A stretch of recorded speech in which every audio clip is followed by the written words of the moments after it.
সেটার জন্যই তো আইন করছি ভাই। ধরেন পরবর্তী সরকার, এখন আপনার পরবর্তী যে সরকারই আসুক, হয়তো বিএনপি আসবে বা জামাত আসবে বা ইসলামিক দলগুলো আসবে বা আপনার নতুন ছাত্রদের দল আসবে, তারা সবাই তো গুমের ব্যাপারে অত্যন্ত সোচ্চার ছিল। আর বিএনপি জামাত তো গুমের শিকার হয়েছে। তো ওনারা যদি পরবর্তীকালে ক্ষমতায় আসেন, ওনাদের মধ্যে কেউ, আমাদের এইটুকু বিশ্বাস আছে যে ওনারা এই ব্যাপারে কমিটেড থাকবেন। এত রক্তপাতের পর, এত প্রাণহানির পর, এত আত্মত্যাগের পর যদি আমাদের বোধোদয় না হয়, তাহলে তো কিছু করার নাই আর, বুঝছেন না?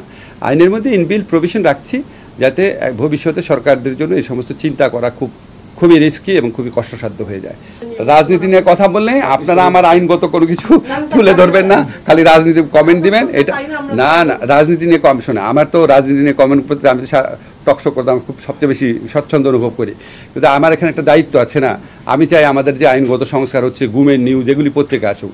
আমিও তো সাংবাদিক ছিলাম, যেই আমি একটা রাজনীতি ব্যাপারে কথা বলবো ওইটারই হেডিং করবেন, দরকার নাই ওইটা আরেকদিন। শোনেন, সরকারি কর্মচারী যে আইন আছে সেটা আমাদের ফয়জুল ভাই, আমাদের একাধিক উপদেষ্টা বলেছেন, এখানে আপনার অবশ্যই পুনর্বিবেচনার অবকাশ রয়েছে।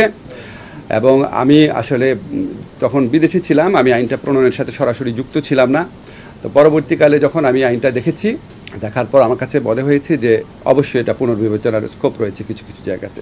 আমি শুধু একটা জিনিস আপনাকে বলতে পারি, সরকার কোনো অসৎ উদ্দেশ্যে আইনটা করে নাই।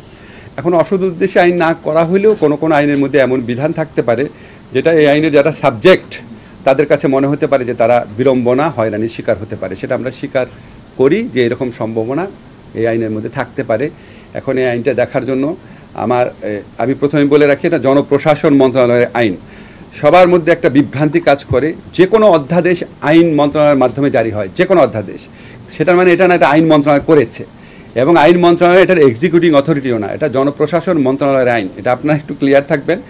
আমাদের কোনো শুধু আনুষ্ঠানিকভাবে জারি করতে হয় গেজেট নোটিফিকেশন, এটা ছাড়া আমাদের কোনো ইনভলভমেন্ট এখানে ছিল না। এখন কমিটির প্রধান হিসাবে আমাদের কমিটিতে আমাদের ফয়জুল ভাই রয়েছেন, অত্যন্ত সিনিয়র এবং অত্যন্ত যোগ্য একজন উপদেষ্টা। আপনারা জানেন ওনার সম্পর্কে, উনি একজন অত্যন্ত দক্ষ আমলাও ছিলেন। আমাদের ক্যাবিনেট সেক্রেটারি, উনি অত্যন্ত দক্ষ একজন আমলা রয়েছেন, ওনারা থাকবেন। আমরা আজকে 4টার সময় মিটিংয়ে বসবো। আমরা মিটিংয়ে বসে আমাদের সরকারি কর্মচারী ভাইরা আমাদের যে দাবিগুলো দিয়েছিল, কাগজগুলো আমার কাছে আছে, সেগুলি আমরা কি বিবেচনা করব, কিভাবে করব সেটা ঠিক করব। ঠিক করার পর ইনশাআল্লাহ যত তাড়াতাড়ি সম্ভব আমরা একটা রিপোর্ট উপদেষ্টা পরিষদের মিটিংয়ে তুলব। আমাদের কিন্তু রিপোর্ট, প্রস্তাব, আমরা সিদ্ধান্ত নেওয়ার মালিক না। আপনারা জানেন কমিটি সিদ্ধান্ত নেয় না।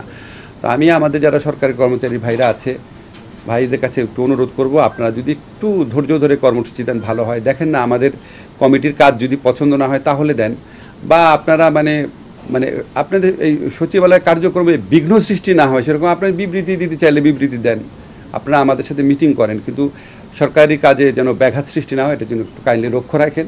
আমাদের অন্তত কমিটির রিপোর্ট হওয়া পর্যন্ত, সিদ্ধান্ত হওয়া পর্যন্ত অন্তত এগুলি জিনিস লক্ষ্য রাখেন, তারপর রাখলে ভালো হয়। কিন্তু আমাদের কমিটির কাজটা না হওয়া পর্যন্ত একটু লক্ষ্য রাখবেন। আশা করি সরকারি কাজে যেন ব্যাঘাত না হয়, মানুষের যেন দুর্ভোগ না হয়।